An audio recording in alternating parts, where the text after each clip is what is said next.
Train മാർഗം കൊൽക്കത്തയിൽ നിന്നും മലപ്പുറം ജില്ലയിലേക്ക് കഞ്ചാവ് എത്തിക്കുന്ന അയൽവാസികളും വെസ്റ്റ് ബംഗാൾ സ്വദേശികളുമായ 2 പേർ കാളികാവ് റേഞ്ച് എക്സൈസിന്റെ പിടിയിലായി. രഹസ്യവിവരത്തെ തുടർന്ന് വണ്ടൂർ വാണിയമ്പലം റെയിൽവേ സ്റ്റേഷൻ പരിസരത്ത് വച്ചാണ് ഇരുവരും പിടിയിലായത്.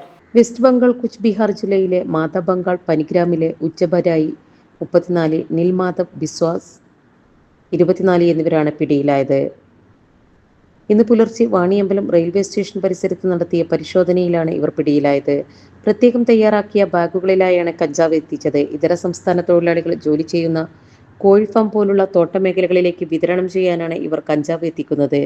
ട്രെയിൻ മാർഗം കഞ്ചാവ് എത്തിച്ച് അന്ന് തന്നെ മടങ്ങുന്ന രീതിയാണ് ഇവരുടേത്.